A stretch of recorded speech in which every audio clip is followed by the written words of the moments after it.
Salut les petits génies, et aujourd'hui nous allons voir 5 des armes les plus dangereuses au monde. C'est parti.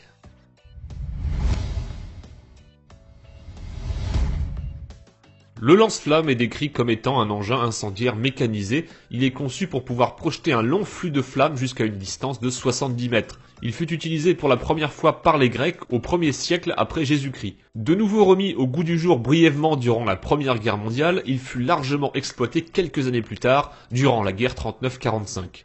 À l'origine utilisé pour contrer les ennemis retranchés dans des fortifications telles que les bunkers, le nom lance-flamme n'est pas tout à fait exact puisqu'il expulse en réalité un liquide inflammable plus qu'une flamme, ce qui permet au liquide de rebondir et de s'étendre sur des surfaces avant de s'enflammer, permettant ainsi d'enflammer des pièces ou objets invisibles par la personne utilisant cette arme. Le porteur du lance-flamme peut également décider de ne lancer uniquement que le liquide inflammable, celui-ci pouvant être ainsi allumé bien plus tard par n'importe quelle source de chaleur.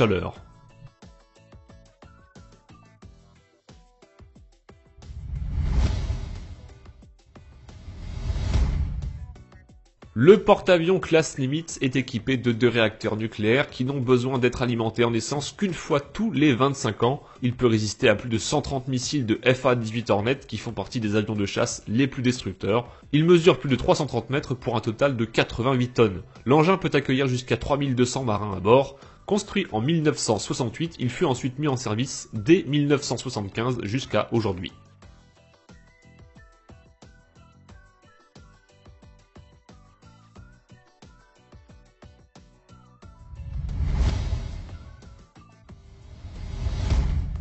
De son surnom le père de toutes les bombes, la bombe Moab est une bombe originaire de Russie. Décrite comme une arme thermobarique, ce qui signifie un type d'explosif utilisant l'oxygène de l'air ambiant pour générer une explosion intense tout en dégageant une température extrêmement élevée. Pour décrire la puissance de cette bombe, le chef adjoint de l'état-major Alexander Ruskin a dit, je le cite, « Tout ce qui est touché par cette bombe s'évapore simplement ».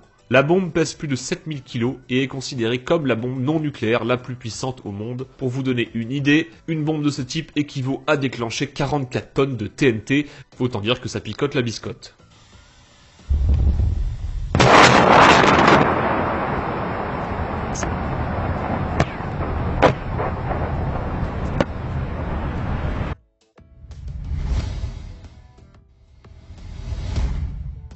Fatman et Little Boy, ces deux noms ne vous disent peut-être rien, et pourtant ces deux bombes ont radicalement changé et marqué le cours de l'histoire de la dernière guerre mondiale. Elles ont été lâchées sur les villes de Nagasaki et Hiroshima le 6 et 9 août 1945. Ces deux bombes ont grandement choqué l'opinion publique partout à travers le monde. Pour vous donner quelques chiffres, les pertes causées par les deux bombes combinées ont été estimées à plus de 200 000 morts, dont plus de 150 000 uniquement composés de civils. Aujourd'hui, les radiations ont disparu et les deux secteurs touchés par l'explosion sont désormais de nouveau habitables. Même si les dégâts matériels ont été catastrophiques, tout ou presque a depuis été reconstruit.